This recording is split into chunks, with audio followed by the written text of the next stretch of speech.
coming. Jeez. Calm down. Lola, what on earth is that? Oh my god. Really? That ridiculous thing on your head. Oh, this? It helps me think. You're gonna need a lot more of those.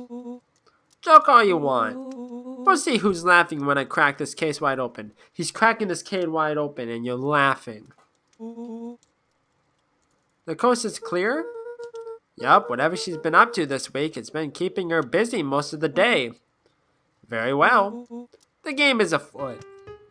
Luca and Beck rolled their eyes as Rollo strutted across the room. If I were a Gran, where would I hide my deepest, darkest secrets? Either the parents' room or the closet. Perhaps where you might least expect it. Rollo flung open the cabinet with confidence. He Aha! laughed as a veil of dust hit his face.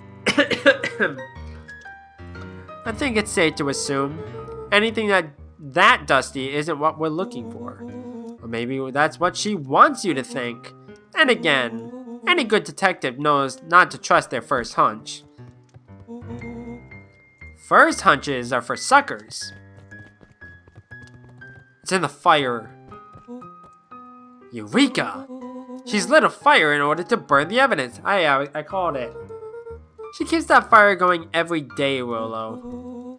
Drat, it may already be too late.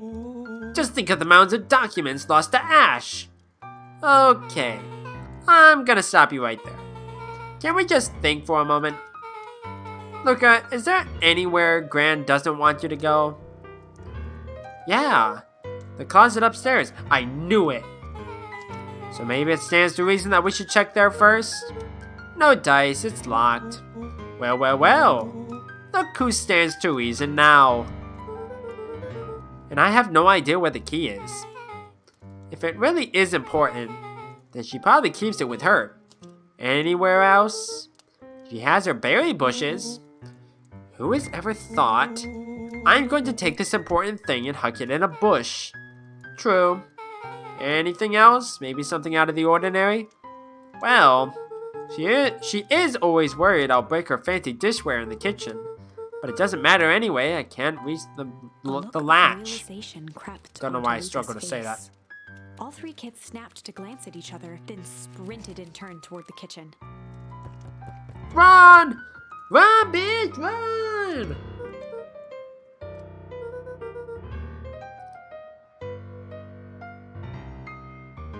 This is your time to shine. I don't know why I zoned out there. Ah, yes. You caught upon my expert detective skills. And now I shall proceed with... Before he could finish, Lucas scrambled up Rollo's back. Careful now. Hey, this isn't my idea of detective work.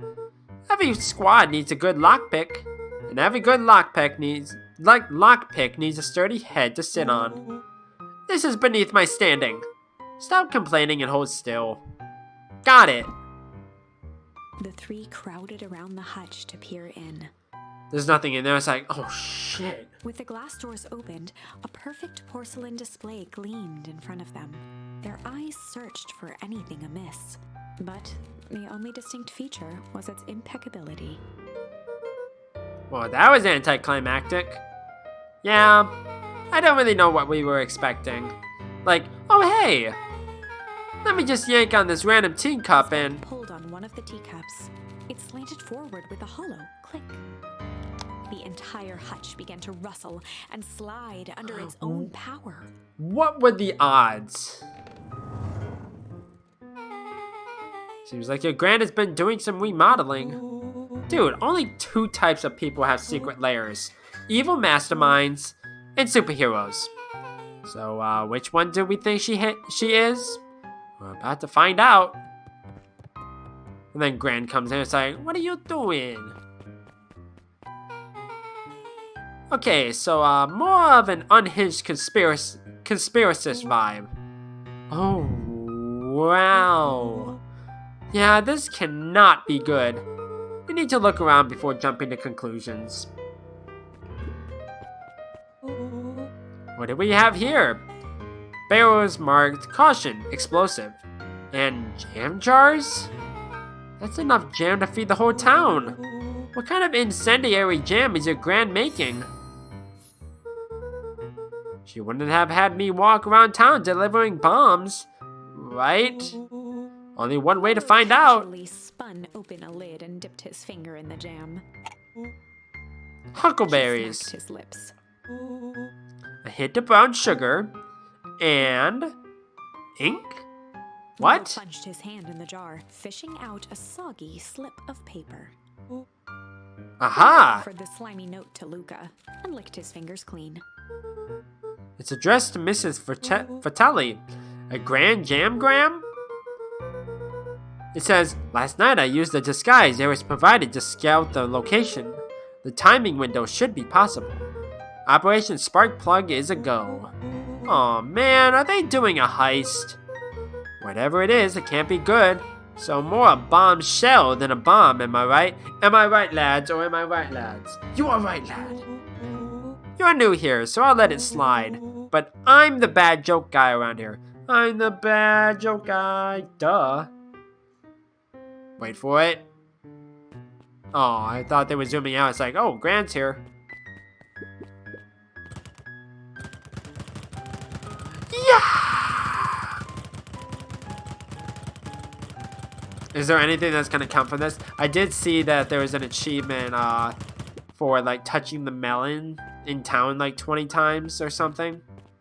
A spider web of string connected photos of people from the town, interspersed with hastily scrawled notes. Well, she sure has kept herself busy. Is your Gran a serial killer? Because I'm starting to get a vibe. Don't be ridiculous. Sure, she's tracking the movements of everyone in town out of the kindness of her heart. She put little symbols by some of them. Yeah, Mr. Nuncreed has a check mark. The clipboards are all inside a big circle. My moms are both on here, both with question marks. Gus Valentine has a question mark. Eris has a question mark that's been crossed out. Mr. Kerr has a bullseye.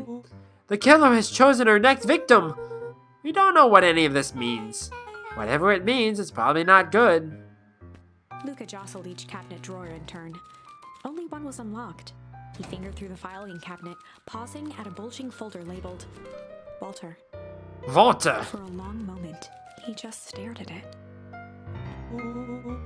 What do you got there? It's my dad. Looks like some of his old medical files. Your dad was a doctor? Nodded and caressed the label with his thumb. Well, are you gonna read it? Here, let me help. Willow swiped the folder from the drawer and began leafing through the pages. He whistled to himself, barely looking at the text. How about you actually read some of it? 1 sec. Dense documents such as this are a lot like a cheeseburger. It's best to skip straight to the middle. That's where all the meaty bits live. Wow, I had no idea we were in the presence of the preeminent scholar in dense documents and cheeseburgers. By all means, He proceed. stopped at a page and mimed, holding up a monocle. Ah, here we are. Follow-up examination of Terrence Wilby. Patient shows further signs of paleness and malaise. Body temperature continues to drop. He now describes soreness of muscles and joints. This is similar to the symptoms exhibited by Mrs. Wilby just a few days past. Still waiting on lab results from Willow Joseph. looked up with heightened surprise. See? Creepy. Yeah, that's kind of disturbing. Who's Joseph? That's Mr. Nuncreed's name. Willow's Wait, finger traced across the page. there's more scribbled in the margins. Could it be contagious? Mr. Wilby claims the tap water at his home has been contaminated. Perhaps environmental? Lab results only raise more questions.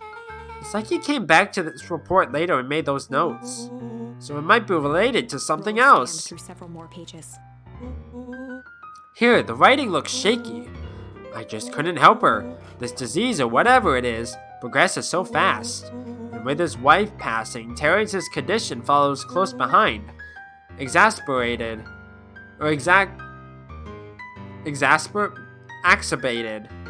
by the loss. I thought it said exasperated, but no. Enough is enough. I need to take matters into my own hands. Staring blankly at the cabinet this whole time, spoke softly. What does it say next? Noah rustled the folder, trying to loose more pages. That's where it ends. Wait, what? That has to be Luca more. frantically shoved the remaining cabinet folders, trying to find another labeled Walter. Luca, I think that's the only one. It's alphabetical, see? What did he mean enough is enough? How did he take matters into his own hands? This is bullshit. Luca slammed the drawer shut.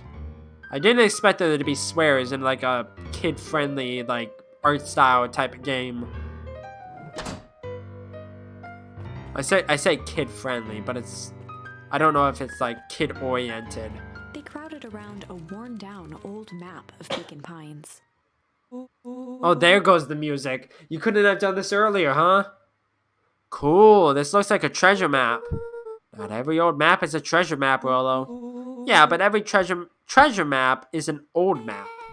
Can't fault that logic. Look, there's even a pathway drawn on it. It starts at the entrance to town. If we follow it, Carefully traced the path with his finger. it leads right He to jabbed down at the end point. Town Square? That's the fountain in the middle of town. What a weird place to hide treasure. Although that doesn't look like treasure to me. The end of the path on the map has the same symbol as those explosives over there. So it's not hiding treasure? Real bummer. Well, what's the thing you've been excited about for the past month? The festival. Did you just say gulp? This feels like a gulp kind of situation. Everyone will be gathered near the center of town. She's gonna blow up the festival. Not if we stop her. Uh-oh. What was that? Luca looked up from the map. What was what? No, I heard it too. That was the front door. Which means someone just shut the door. Which means someone's upstairs. Shh, quiet. Hit the lights. Beck flicked off the light, and they became statues in the dark. Overhead, creaking floorboards bent under slow, deliberate steps. Okay, there's a problem here. The entranceway is still open. So even if you have the lights off, somebody opened the cabinet thing, like the entranceway. So even if Gran came back, it's like, who's down here?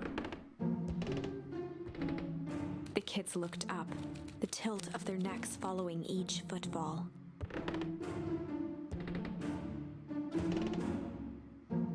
Then suddenly, it stopped. Without realizing, they'd been holding their breath. All three exhaled shakily and glanced at each other. In the dark. A muffled male voice broke the silence. Hello? The final few footsteps reached the entrance above them, and the voice now echoed down the stairs. Anyone down The there? kids shuffled to the corners without a peep. As he began to descend the stairs, the man's voice punctuated every new step. Thump. Yoo-hoo! I'm not here to hurt anyone. I'm just here to help. Just... At the bottom step, the man paused, squinting to search the room for signs of life. Huh. Guess it's Rollo nothing. shifted suddenly. Luca gave him an intense, chastising look and whispered through clenched teeth. Rollo, don't. It was too late. Rollo was already inching toward the stairway. He screeched as he charged toward the shadowy figure. Flaming chicken coop! With all his weight, Rollo tackled the man to the ground. Rollo? Mysterious, creepy man. Anyone In there? the dark corner, they saw something move. Well, I didn't know if I had it in me. But there was only one way to find out. Holy crap, Rollo, that was awesome. Wait, did you just kill that man? Scrambled to the Or that hunched person? figure on the ground. Pressing his fingers to the man's neck, he sighed with relief. You should clobbered him good, Rollo. He's knocked out As cold. Beck flicked back on the light, Luca and Rollo both gasped in stereo. Mr. Tolliver? Huh. Chapter 7. The Interrogation of Hiram Tolliver. Dun dun dun! Still unconscious, Mr. Tolliver slumped heavily in a shoddy old chair. His hands were bound with rope, his feet tied with some loose string. The kids huddled in a circle, discussing their plan. One thing was certain, they couldn't just let Mr. Tolliver go. I don't know why it stutters. It seems fine. I don't think my computer is slowing down or anything. They needed to know Actually, what he was doing in Luca's house. It might be because Discord is open. I saw that there was a thing with NVIDIA where it's like, oh, if you have Discord open, your GPU can't reach full speed, which is gosh darn stupid. After some deliberation, it was decided.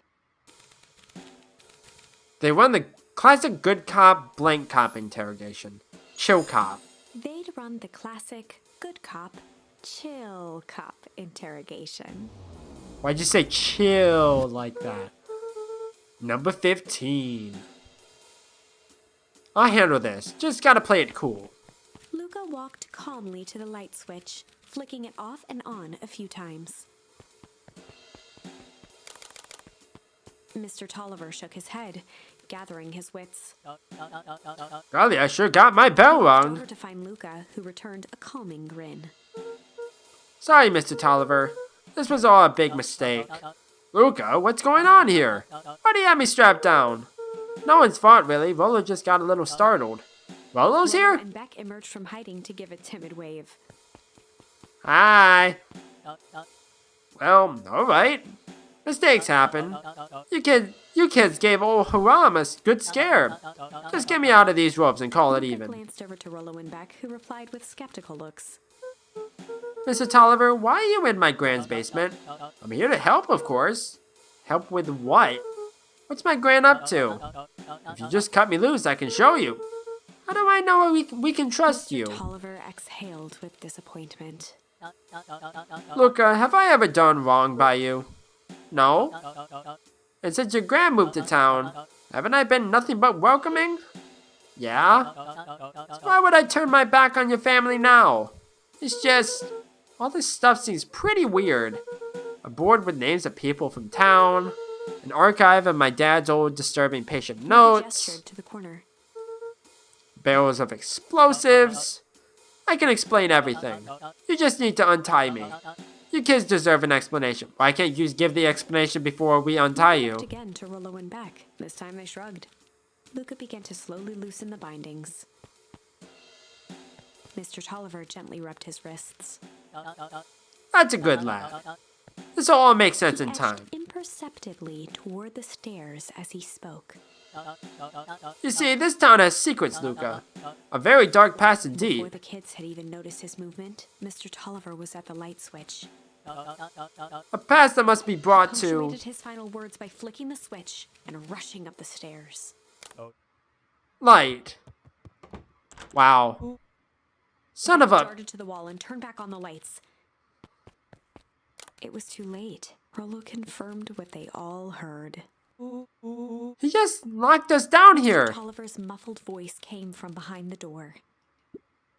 I wasn't lying, you know. This is for your own good. You kids just keep tight down there and let the adults handle They looked this. bewildered at each other. Played cool, huh? Not now, Beck. Is that the end of the pathway? They heard the staccato thump of quick steps exiting the house. The kids looked down in resignation. This isn't how it goes in Hank Atomic. For some reason, they'd always assumed it was up to them to save their town. Luca opened his mouth, hoping to conjure some magical words to make this right. Only a hollow croak escaped. The end. Well, Boo. we certainly aren't going to find a grand resolution to our tale locked in a basement. Back to the drawing board. Okay. I'm just going to look around to see like if there's anything new. There isn't, so I have to do Rumble now.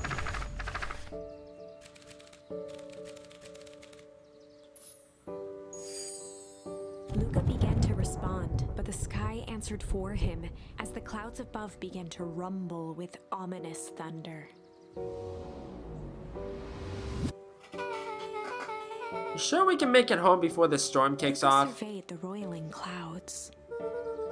I say the odds are good. Maybe you should stay here and I'll just make a break for At it. that moment, the heavens opened up, unleashing torrential rain. Of course. Care to recalculate those odds? Hurry inside, you two, before you catch cold. Poor Rolo. Luca, Nelly will keep trying to reach your gran on the phone. In the meantime, you two hold tight. Sorry, not much to do up here. Most of my stuff is still in the boxes. Mind if I poke around? Be my guest.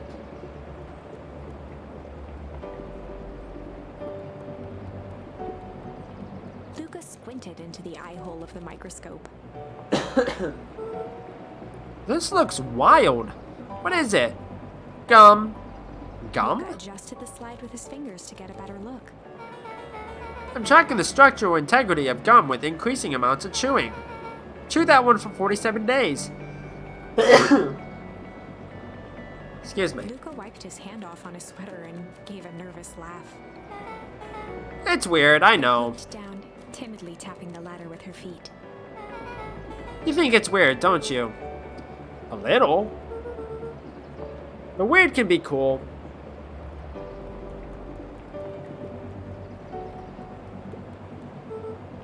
Oh wow! Rolla and I have a radio just like this at the treehouse. Probably not exactly like this one. My mom and I tore the whole thing down to the bolts. Filled it with some state-of-the-art vacuum tubes. She seems pretty awesome. She gets carried away sometimes. I think she feels guilty for working too much. So when she does have time for me, she showers me with high-tech overcompensation. Luca flicked at one of the toggles. I bet you can get all sorts of stations on this. Not out here in the boonies. You wouldn't believe the stuff I could pick up back in the city. But around here, it's all farm reports and static. Aw, shucks. Luca bent down to examine the bouquet of wilting flowers. Judging by the odor, they were well past their prime. Pungent. He flipped open the attached card.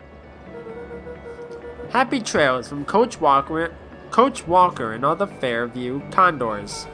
Boy, you weren't kidding about poking around, huh? Oh, sorry, was this from your old school? The most recent one, yeah. Some schools gave me going away cards. Some did flowers. And when they're really trying to feel good about themselves, they do both. So you moved a lot. Yeah, that's the thing with having a brilliant parent. There's always a better job somewhere else. Yeah, I've moved around a ton growing up.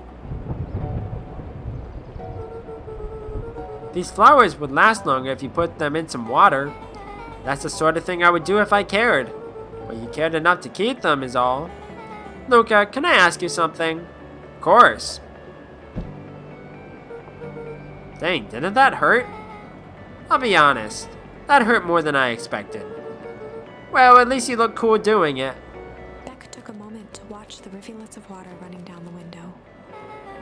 Do you ever feel alone? I do.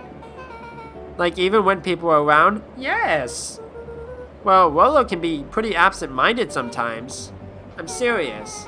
Does it ever feel like your family doesn't care what you want? It didn't used to feel that way. I know Gran loves me, but sometimes when she looks at me, it's like she's looking at a problem. Luca took a deep breath, exhaling slowly. I know the feeling. How do you deal with that?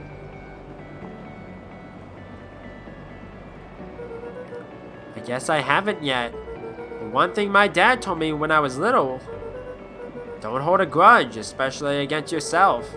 If you try to hold it all in, you're gonna pop. So then, what do when you don't know what to do? Dad never got to that part. Sometimes I figured out on my own though. You gotta do something, anything. Here. What are you doing? I don't know. Something. We're gonna register our complaints with the storm. Listen here, you miserable universe. Stop jerking me around. I just want things to go back to the way they were. Everyone tells me it's gonna be alright. That things are gonna change. Let out a feral scream that echoed into the night. Yeah. Every time something changes, everything gets worse. This music is awesome. Screw this town. Whoa. Let me try. Moving sucks. I hate it. I hate that I hate it. Why can't I just deal with it and be happy for my mom? Why can't we just stay somewhere? Blah! Voice dropped to a trembling whisper. I just want to be a normal kid. Brushed off her shirt and straightened up. There. Wow, I actually feel a little better. As quickly as it began, the storm abated. Thanks, I needed that. Wow, that storm really took a beating. It's like, fine, I'll go away then. Oh, I didn't. Did I read that? I should head out before the rain starts up again. Sure, I'll walk you out. I probably missed a piece of dialogue. I apologize. See you and Rolo at the festival? Sounds good. Luca, don't let the universe jerk you Beck around. gave Luca a light thump on the arm before heading in. Chapter 5. Friendly Feud. The air was heavy with the hard rain's residue, the smell of wet things. Despite his dreary surroundings, Luca felt at peace. He'd never shared those details about his dad with anyone, not even Rolo. But it's not like this changed anything. Rolo was still his best friend. Adding Beck to the group would help balance things out. Everything's better in threes. This is what Luca told himself as he headed to the treehouse. Two's a number, three's a crowd, or whatever the phrase is. Okay, go to the treehouse. After the foul harvest destroyed their wealth and reputation, the Valentines shuttered off their estate from the rest of town. Okay, nothing else here. Am I gonna see the thing? The Valentine mansion loomed over every other building in town, both figuratively and literally. Oh, hi. Hey, Dawn, tracking down a lead? You bet. I heard a juicy new rumor. Turns out when Sharper Valentine died, he left behind a peculiar last will and testament. Peculiar how? He didn't just give his kids an inheritance, there were conditions. Like what? The document stipulated that Eris had to take on a child as a ward. A kid our age who just showed up to town one night with a lawyer. Solomon? Bingo! So Eris was forced to take care of him? Yup, or she would have lost everything. Why would Sharper care so much about some random kid? Rumor has it old Sharper sowed some wild oats. That explains the way Eris treats him. Poor Solomon. How did you find all this out? A good reporter never reveals her source, Luca.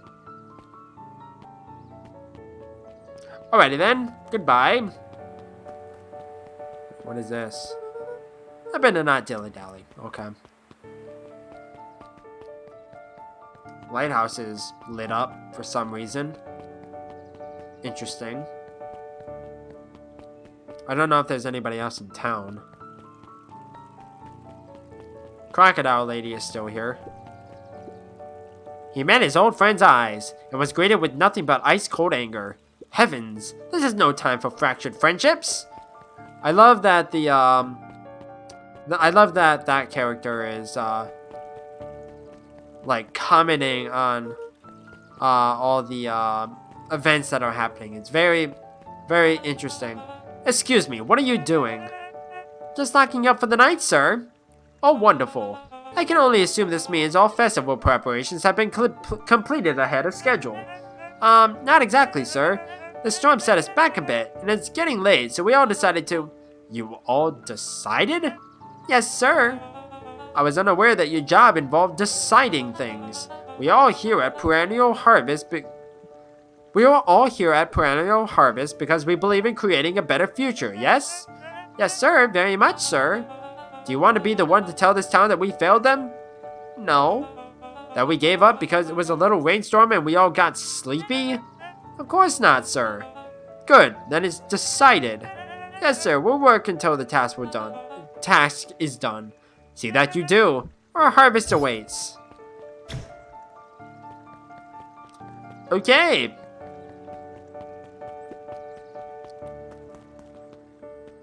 Actually, before I do anything.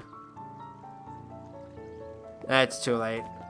I was gonna go touch the melon, but too late now. Rolo, are you still up there? I'm sorry, Rolo isn't expecting visitors at the moment. Come back never. I had only ever heard him speak in this stiff yet gentle tone a few times, and it always meant one thing. You're upset. Oh, what makes you say that? Maybe because my best friend abandoned me for no reason? I didn't abandon you, I'm just a little late. Scoffed. The rain held me up. Liar, you weren't even home. What? The storm got bad and I got worried, so I went looking for you. Imagine my surprise when I made it to your house and you weren't there. I hadn't made it back yet. I'm not a fool, Luca. It doesn't take all day to deliver some jam. No, the storm rolled in out of nowhere, and I got stuck after dinner at Beck's. Stumbled on his words, knowing he'd said too much. Beck? Dinner? What the heck is a Beck? She's a new kid in town. She's actually kind of cool. You'd like her. She needed help convincing her parents that she made new friends. New friends? I spent all day waiting for you. And you were off making new friends? It's not like that, Rolo.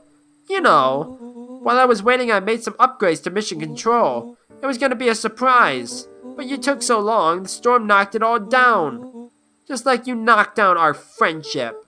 What does that even mean? He became instinctively angry in response. Both boys were now shouting across the distance. It means you're a bad friend. Wow. Wow, this is taking a turn I did not expect. You don't care about me. Of course I care, you ass. I knew I'd get in trouble waiting so late for you. But I kept my word. 'Cause that's what friends do. Oh, wow, what a noble sacrifice you made. Easy for you to say. Your grand doesn't even care. You can stay out as long as you want, and you wouldn't even get in trouble. Seriously?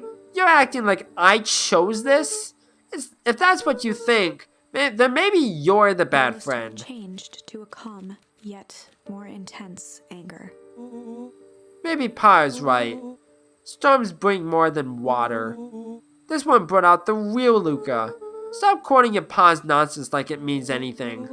Or at least my Pa is still around. Whoa. The words hung in the cold night air. Rolo's stomach dropped, knowing he'd crossed a line.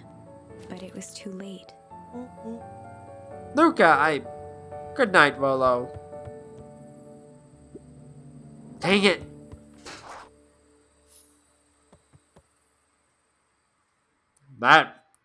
That was intense. Okay, what does this want for me?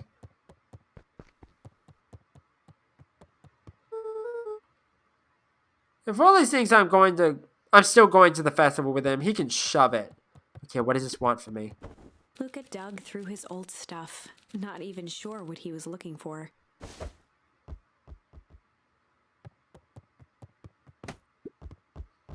Rolo. What a jerk.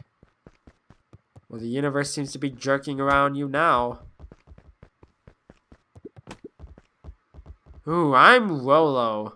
Look at me and my amazing family.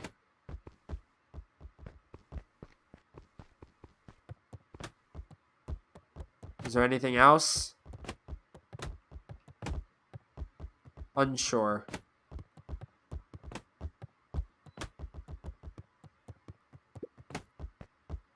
Okay. I guess I'm just never supposed to make new friends.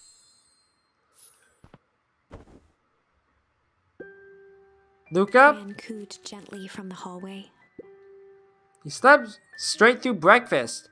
Luca, are you alright? I'm fine. Just don't feel like getting up yet. Okay, I'll leave this oatmeal by the door. I've got to run out and take care of some things. Okay. I'll be back later to check in. Sure. Luca just wanted to be alone. He waited to hear the sound of the front door closing.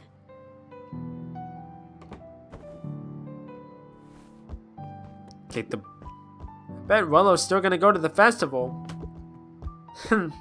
He's gonna be miserable. Okay, I think that's basically all I can do in here.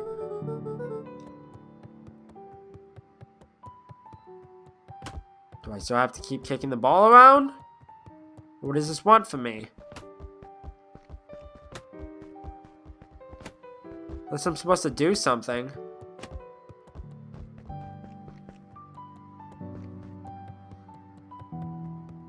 What does this want from me?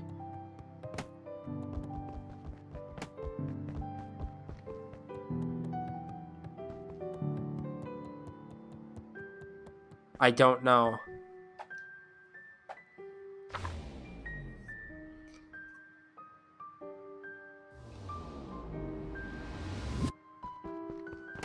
Because I don't think...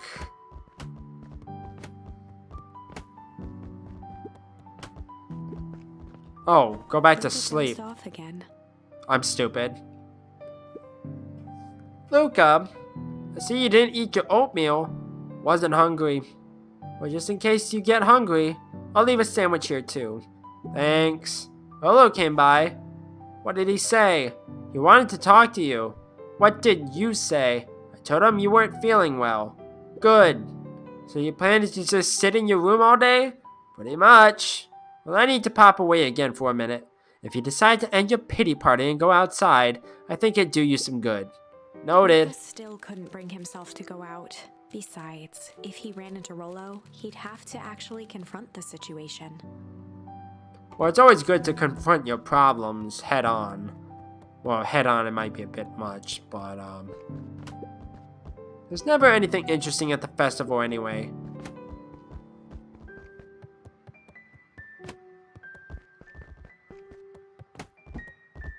There we go. The Adventures of Hank Atomic.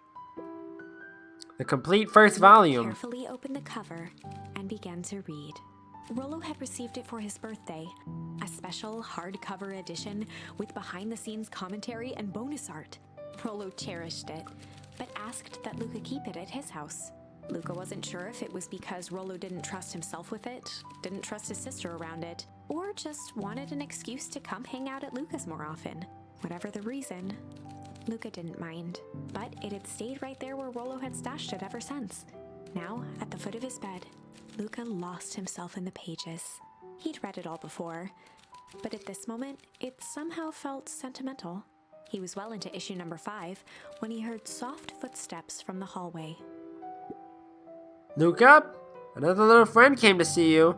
A girl named Beck Modwell. She said you met yesterday? What did she say? Is she here? She was just dropping by. I told her you weren't taking visitors today. Oh, she seems nice. Yeah. You had a fight with Rollo, didn't you? Can I come in? Maybe later. Alright then. I'll leave dinner on the kitchen table, in case you want a bite before bedtime. Realizing it, Luca had pouted away the entire afternoon. He once again felt the weight of it all, and allowed his weary eyes to close. Luca stood in a vast I would never black be able to, like, expanse. sit in, like, bed all day without, like, starting to become,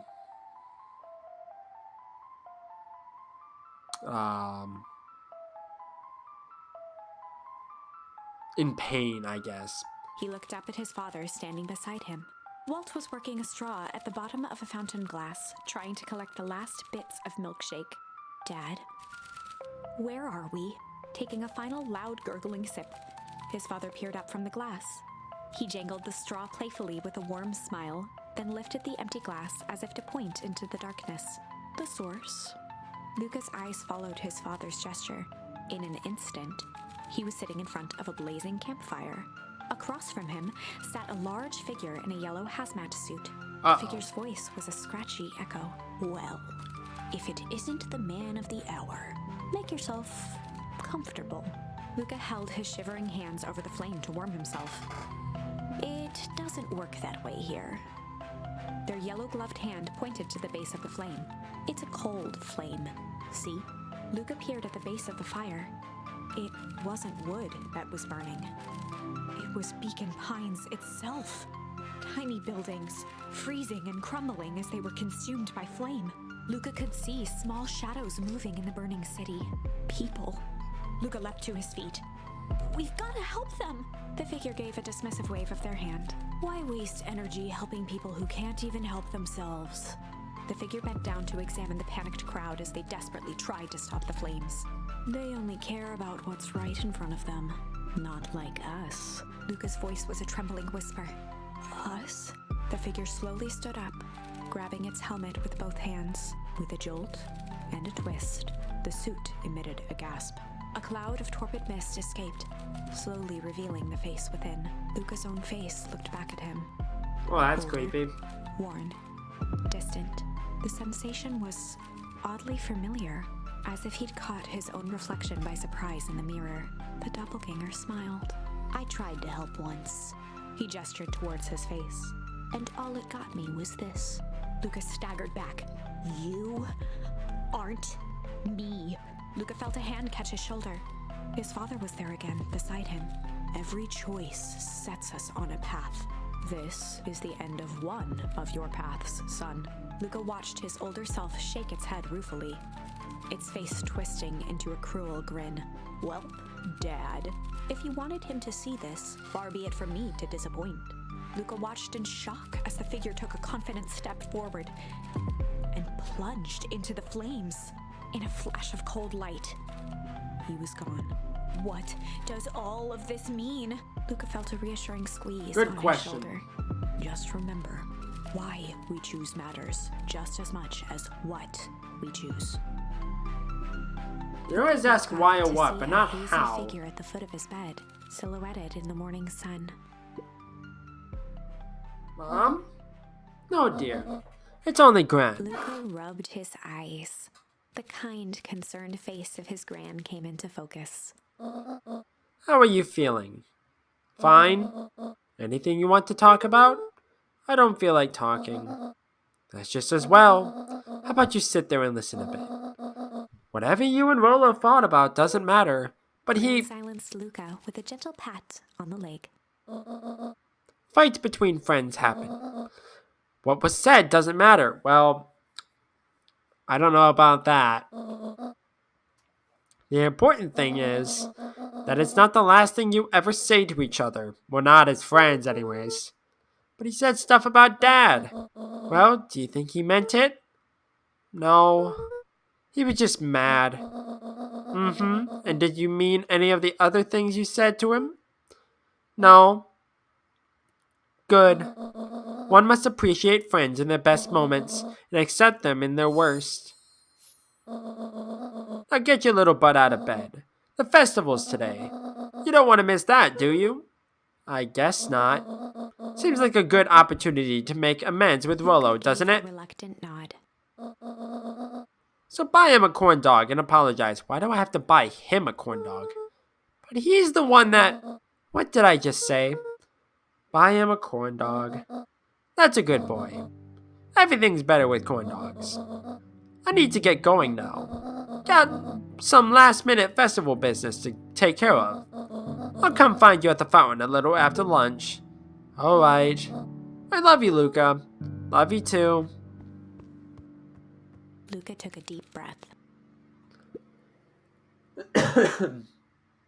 Okay. Chapter 6. Through Thick and Thin. Despite Luca's bitterness, Gran was right. He needed to hash things out with Rollo. A big fight changes the nature of a friendship. Whether, in the end, it is for the better or for the worse, all comes down to understanding. If one is not careful, the same familiarity that builds the strongest of bonds can become the wrecking ball that shatters them. Luca emerged from seclusion, taking in the crisp festival air. But the events of the day weren't on his mind. He had to find Rollo. Rollo is dead again. Never actually went back up here. Is there anything new up here? No, it doesn't seem like it.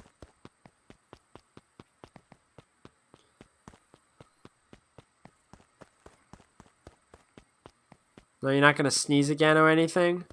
Okay.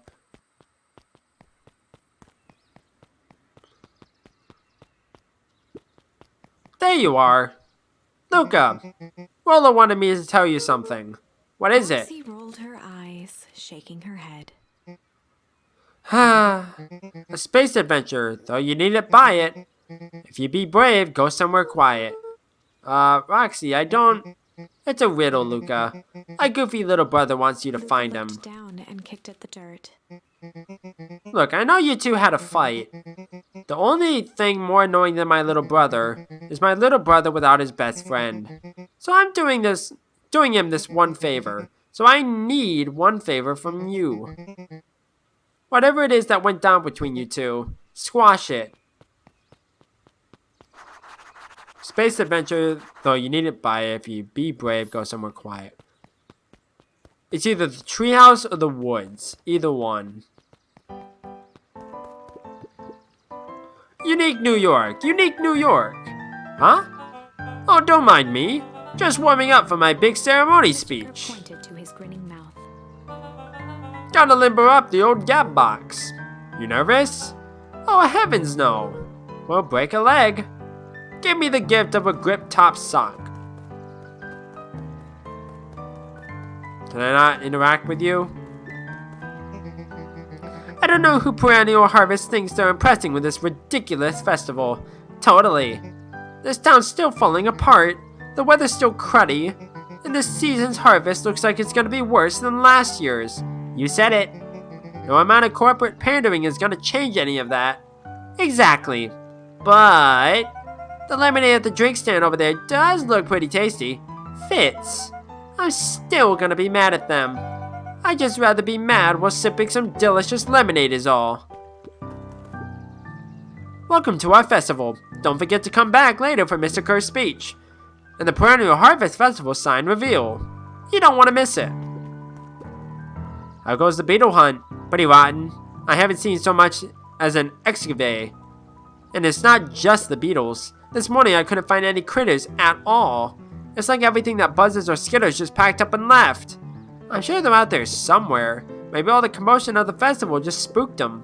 Yeah, maybe that's it. Or maybe they're all dead.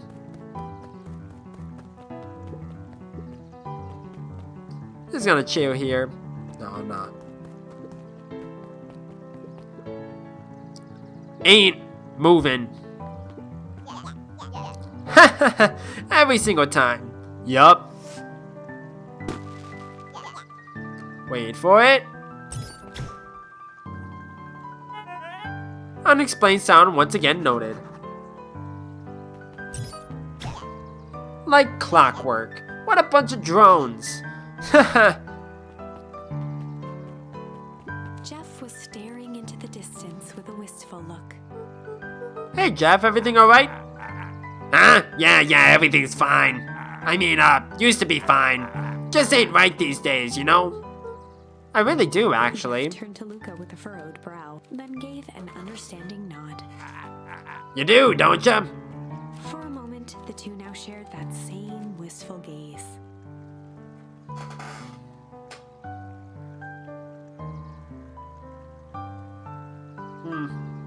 Okay.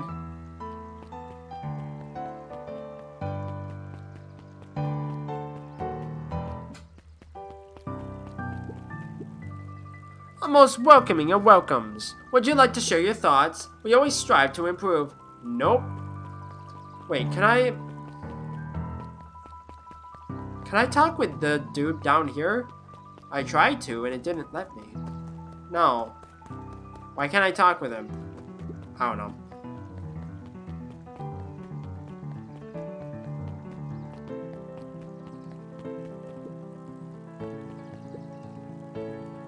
This is the first time I've seen this many smiling faces since the Foul Harvest.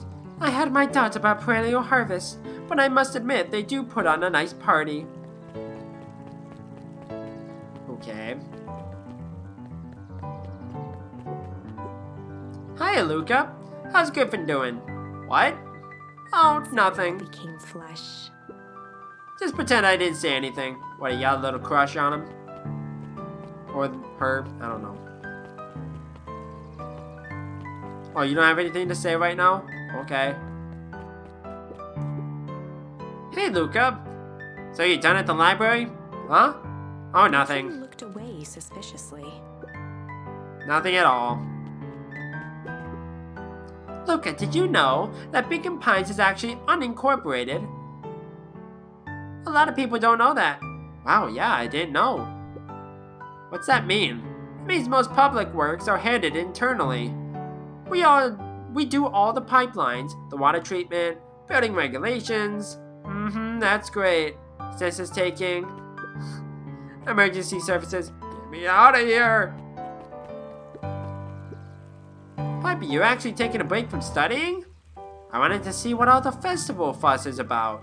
But I can't help but notice you still brought your backpack full of books. Look, backpacks can carry a lot more than just books. True.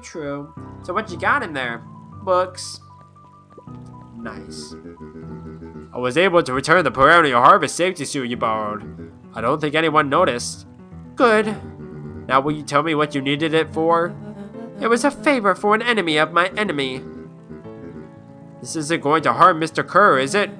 All you need to know is that it's for the good of the family. Wow. Okay, there's Dawn. Still locked. Oh, I got a question for you.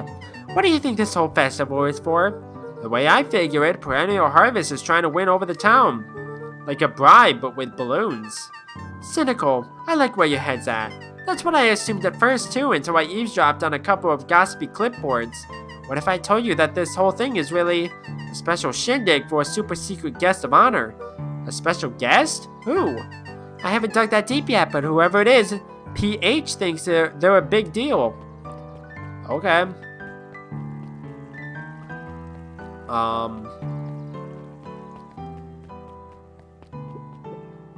The library, somewhat quiet. Oh, okay. That's where the quiet thing is. So I want to go back and I want to go to the treehouse before I do anything.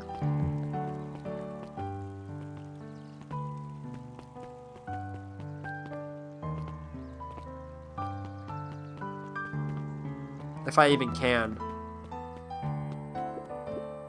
Did you hear? After Mr. Kerr gives his big speech, they're gonna have the first annual biggest catch competition. As long as a boot qualifies as a catch, I'm a shoo-in. Good luck.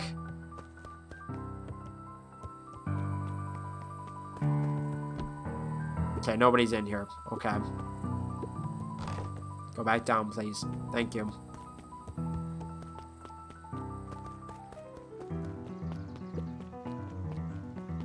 Now I want to go into like the woods area,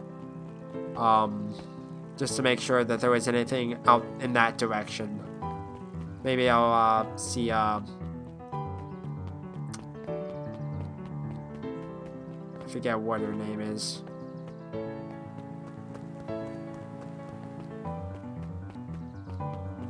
Okay, nothing in the gate. Nothing in the gate.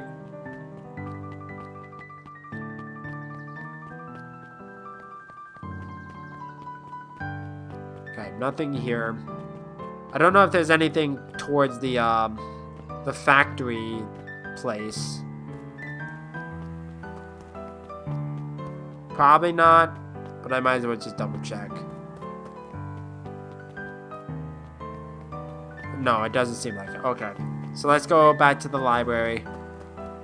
It's always good to explore everything because you never know when you're gonna get a thing.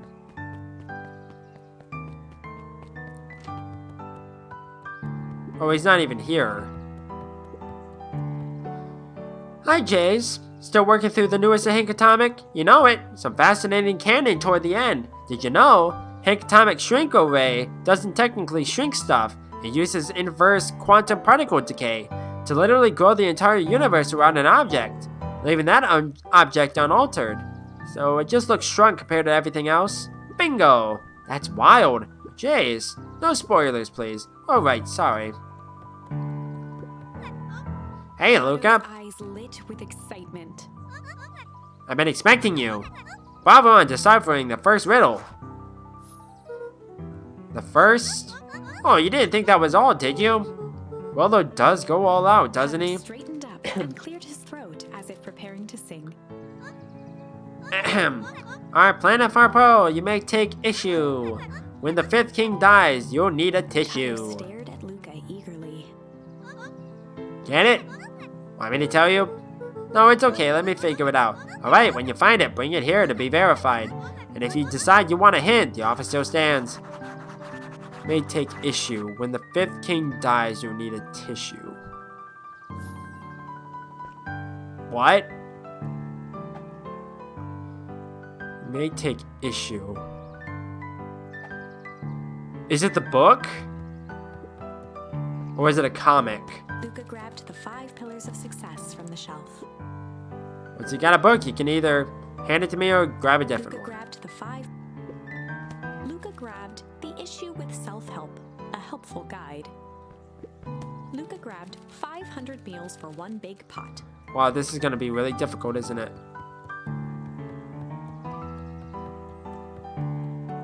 Okay, I can't actually grab any of those. Luca grabbed Natural Photography. Luca grabbed The Modern Science of Atomic Radiation from the shelf. Luca grabbed The Adventures of Hank Atomic, issue number 4. Luca grabbed The Adventures of Hank.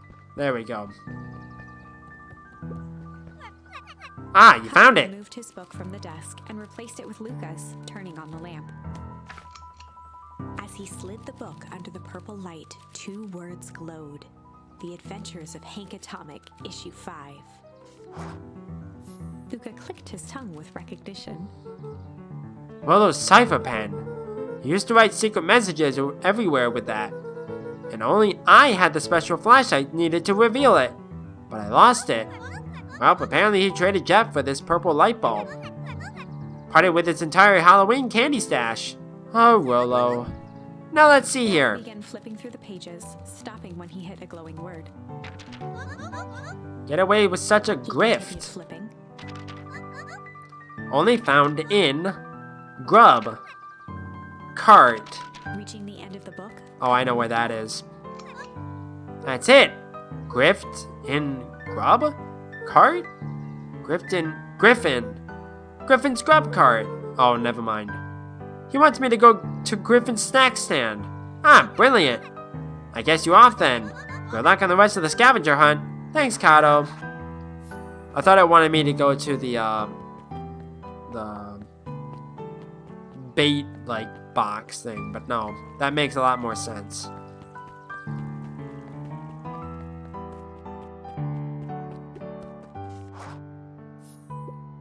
Hey, Griffin. Did Rollo before come? Luca could finish his sentence, Griffin handed him a corn dog. Oh, that's it? Bought and paid for. Enjoy. I thought there was supposed to be a riddle or Luca something. shrugged, taking a sizable bite out of the corn dog. Yeah, it's cold. Oh yeah, that's been sitting here for a while. Rollo wanted me to be sure to give you that one specifically. Well, that's Luca just... tugged at his cheeks, feeling something rough between his teeth. He reached into his mouth and pulled out a slip of paper. Oh, come The on. bits of corn dog to read the slip. Pick up when you need some pep. Near the fountain, up the Luca step. finished off the remainder of the corn dog. This is getting to be a whole thing. So now I need to go to the fountain. Right? No? Unless there's another fountain.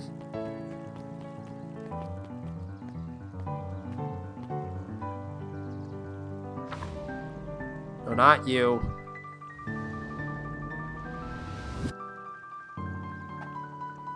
Pick up when you need some pep, near the fountain, up the step. Oh, I know where this is. It's over here. Duh.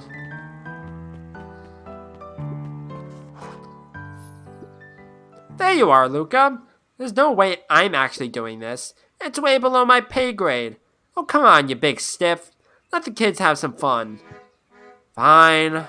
But Rollo owes me one. Waved his hands around sarcastically as he began. What takes flight but has no wings? Your final task of friendship brings. See, that wasn't so hard. It feels cheapened somehow. I think it's sweet. It takes flight but has no wings. Your final task of friendship brings. Good luck, Luca. No, I didn't mean to do that. God dang it. I always picked the wrong one. It takes flight but has no wings. Your final task of friendship.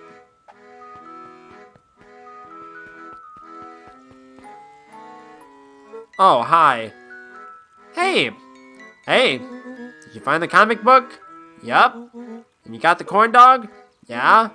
Well then. I know it doesn't make up for what I said, but here, you've earned Rolo this. sheepishly handed Luca the balloons.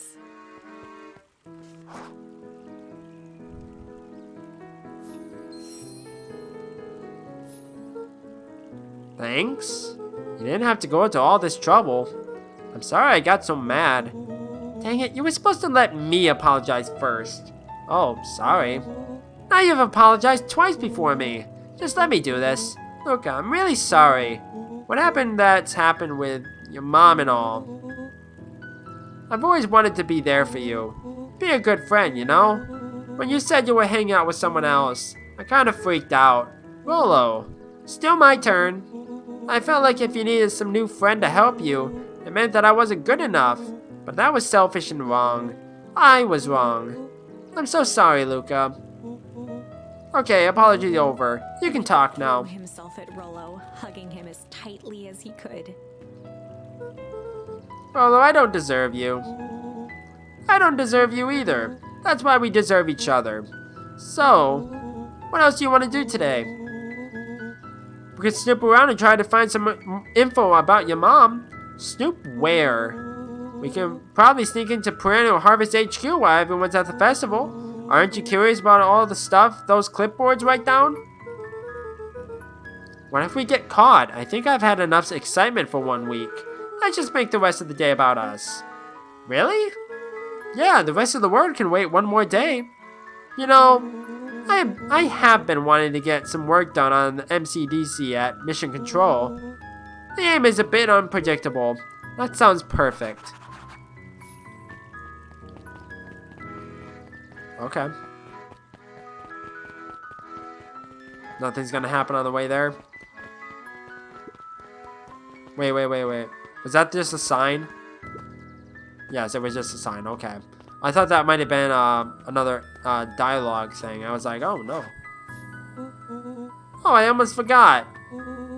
I ran into your gran this morning. She asked me to give you this. Handed Luca an unopened letter.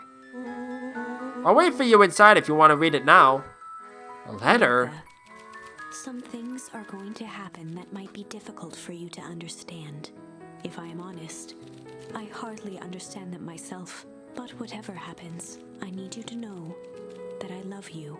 None of this is fair to you. You have already lost so much. We both have. I wish there was a simpler way forward. But if there is, I haven't thought of it. God knows I've tried. Everything I've done, I did for you. I hope someday you can accept that. Love, Gran.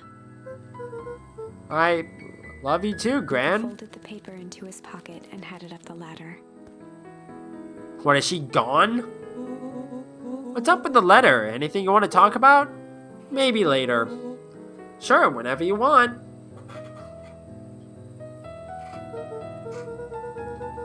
You know, you really didn't have to go to all that trouble just to apologize. I know, but we've been looking forward to the festival for weeks. And after I ruined everything with my big mouth, this was the best way to make sure you still had a good time without me. I Rolo. was at a loss for words, but that was fine. Words aren't always necessary.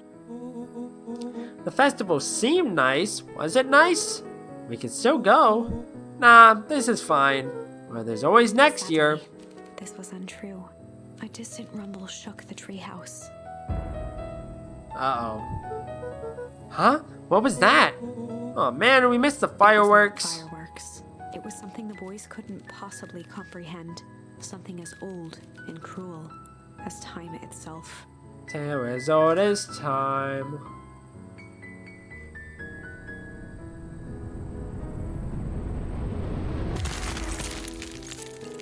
Wait, what?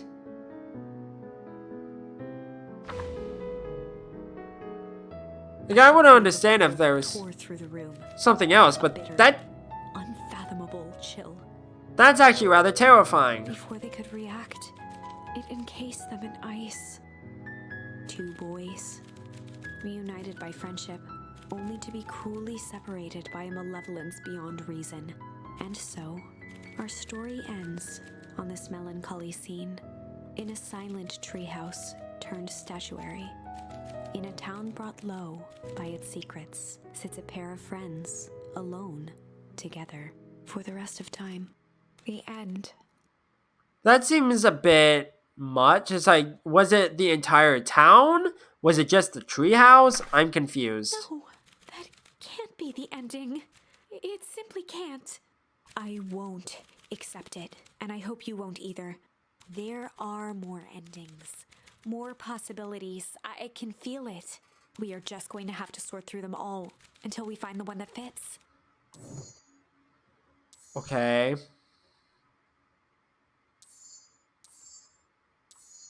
I'm just making sure that there's no other ones.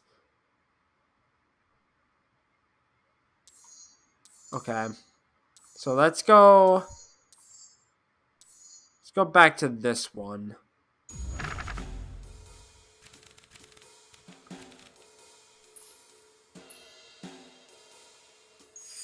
They'd run the classic good cop, hard cop interrogation. Rollo brandished a steely gaze. I've got this. Read about it 100 times. Rollo swaggered past the chair which propped up the slumping Hiram Tolliver. Without even looking at his captive, he began with a long, blustery drawl. Well, Mr. Tolliver. Mr. Tolliver remained motionless. Rollo spun around to face him. He'd clearly expected to rouse Mr. Tolliver with his booming voice. Mr. Tolliver? Luca gave each other an unsure glance. Rollo slammed his fist on the table. I said, Mr. Tolliver. He grabbed the table lamp and beamed it onto the unconscious face.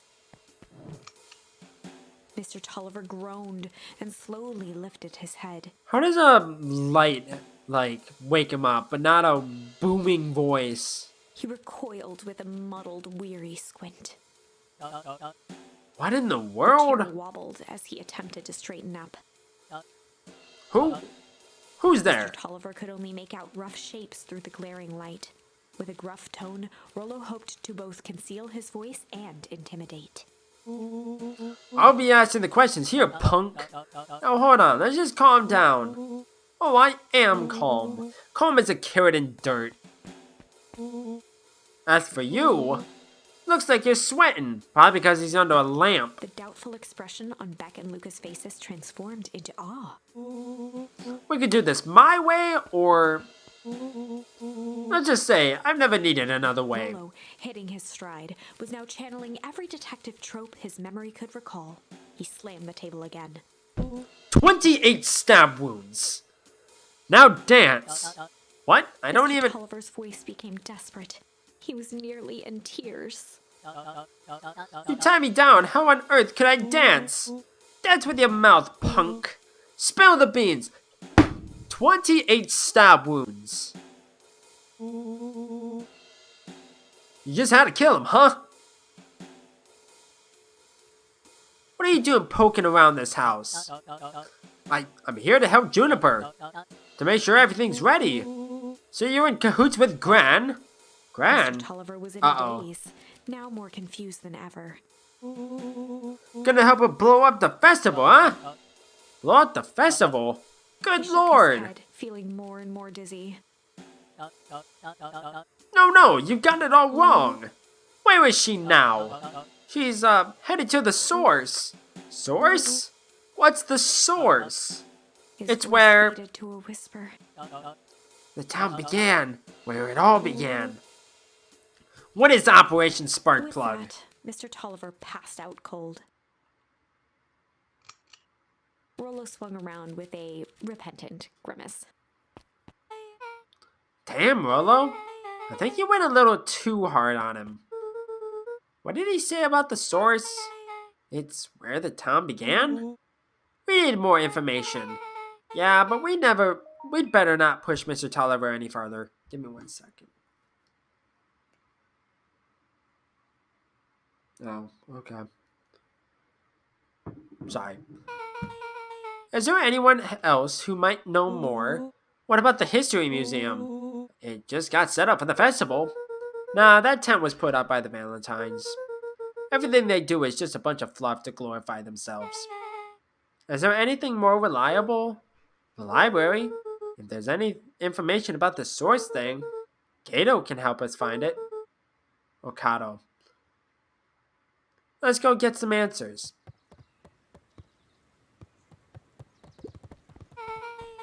This is a dang nice library. Thanks, we work hard on it.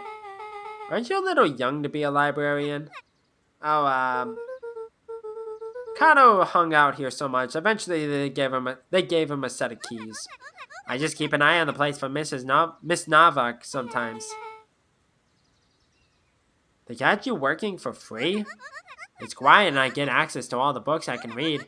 What more could a person want? Money, fame, power. Fair enough. What can I do for you all? We need a favor. I already told you in Rolo. I can't put you any higher on the wait list for the next Hankatomic.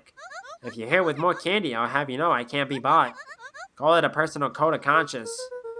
Actually, we're looking to do some research. Now you're speaking my language. What are you looking for? That's the thing, we sort of don't know. What do you got on the history of the town? There's the county record archives. What's in those? Births, deaths, newspaper clippings, stuff like that. Pretty boring read. But they do go all the way back to when the town was founded. Great, we'll start there. Chapter 8.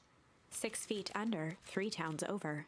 The kids spent the rest of the afternoon combing through dusty piles of old county records, desperately searching for anything that could help them make sense of Mr. Tolliver's cryptic. Luca tried to shake the thought of Gran's basement, but his focus wavered. I didn't mean to skip through that. Sorry.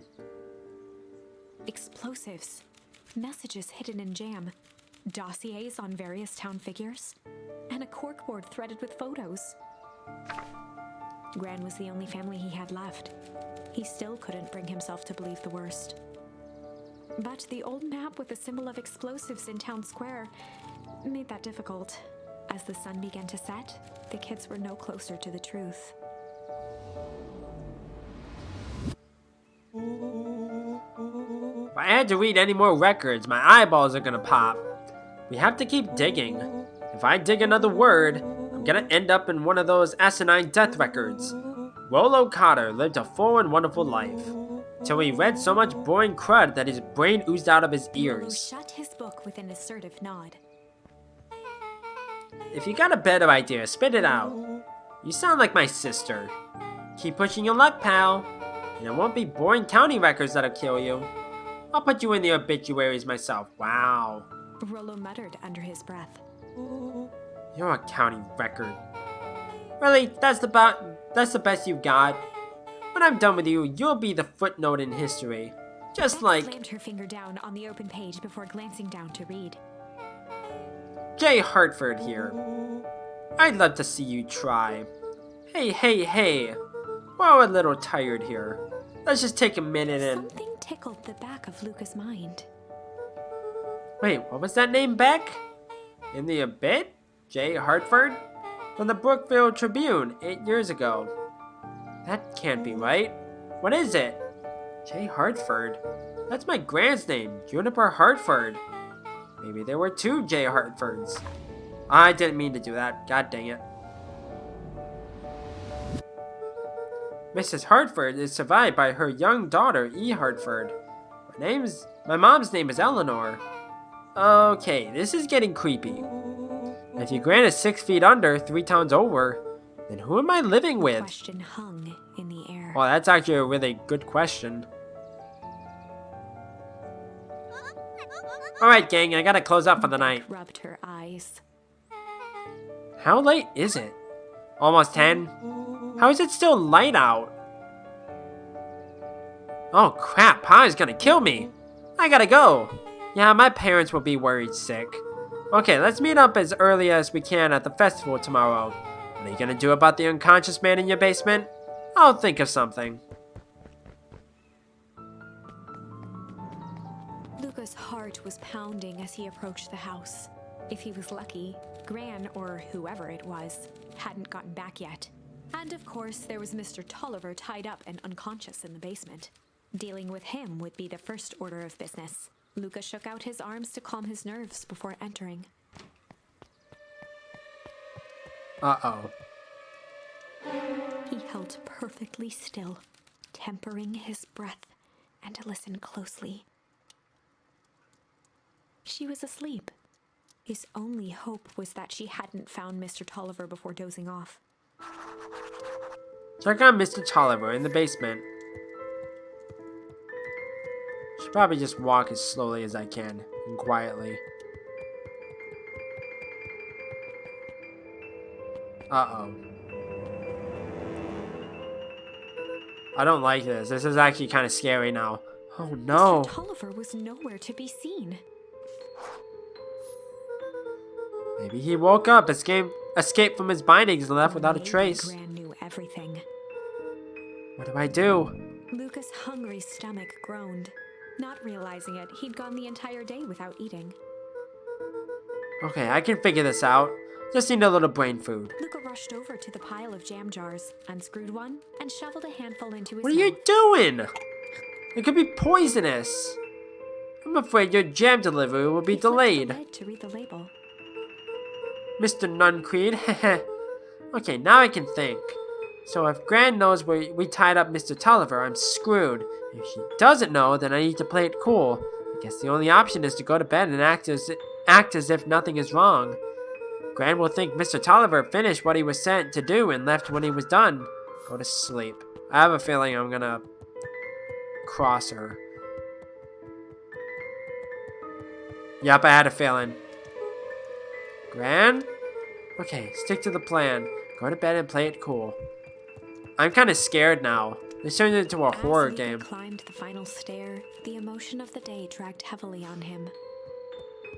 With each consecutive step, his legs weakened. His stride began to falter. He tried to grab for the railing to steady himself. Something was wrong. Come on, legs. Just a few more steps. Luca groaned I knew and it. tried to move. I knew it. His limbs might as well have been bolted to the ground. Through numb lips, he mumbled just before falling asleep. The germ? I knew it. I freaking knew it. It's like, it's suspicious. What, right? It's like, oh, Mr. Tolliver is gone. Oh, Gran is asleep, quote unquote. It's like, of course the jam was gonna be tampered with. What did you expect?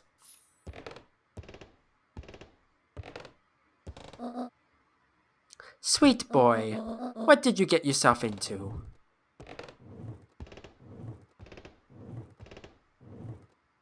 I have a feeling I'm going down to the basement. Rest now and let me handle everything.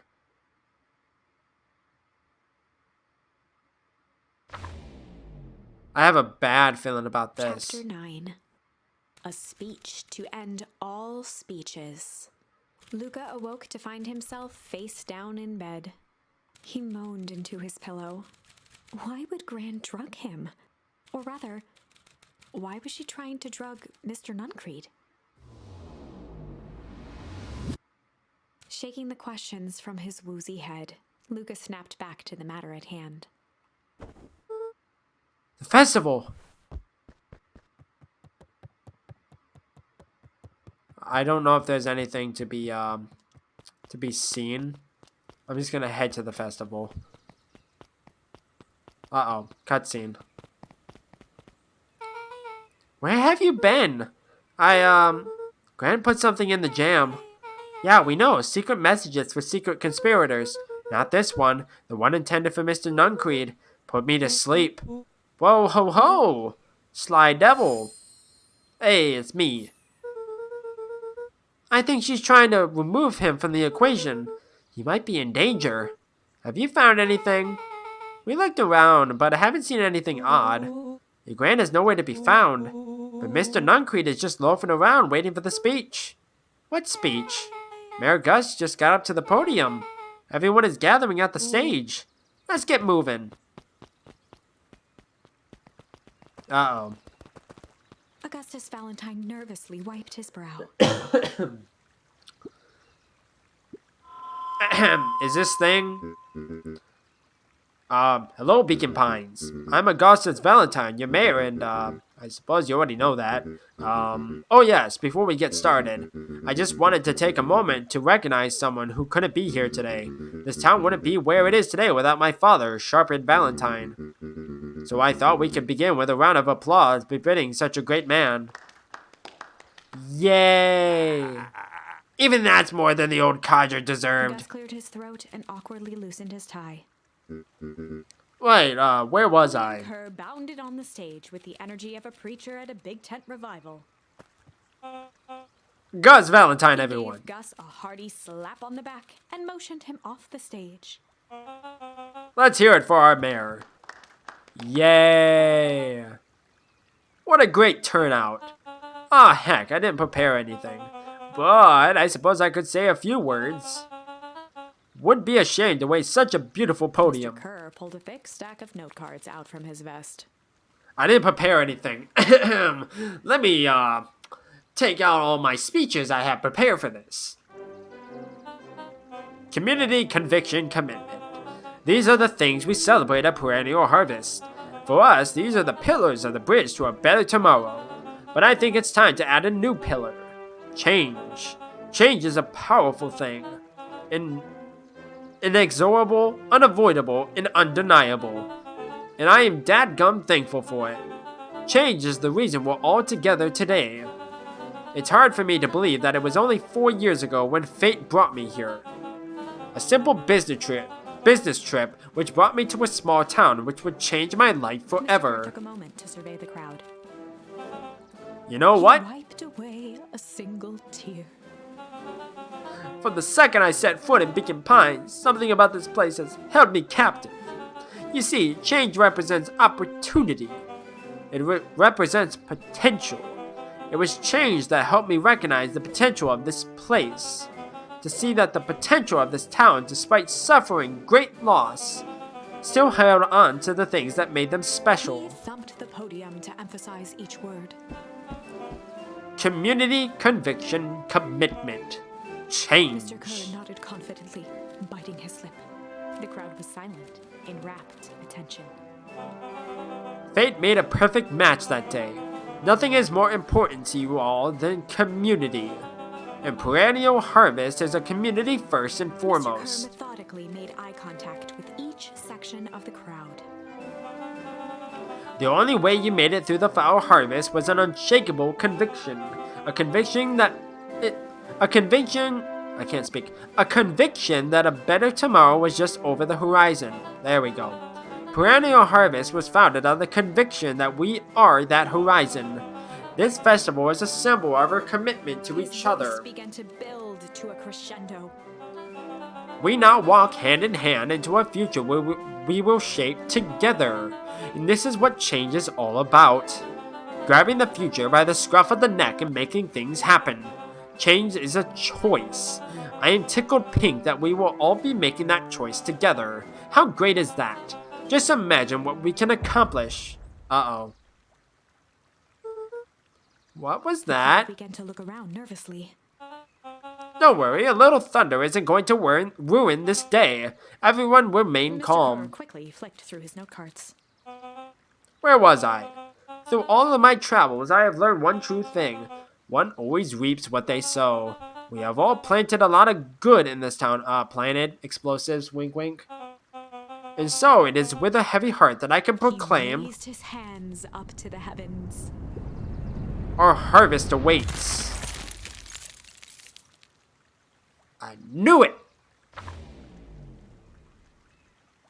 At that moment, a merciless wall of impossibly cold air ripped through the crowd, instantly freezing everyone and everything it touched. For a man like William Kerr, this was a fitting way for things to end. On a stage, with an entire town frozen in rapt attention for the rest of time. The end. What is happening? Ice again! Whenever I think we're getting close, it comes along and ruins everything. Maybe we should just quit? Maybe you should just close the book, walk away, and never think of me again. No, I don't mean that.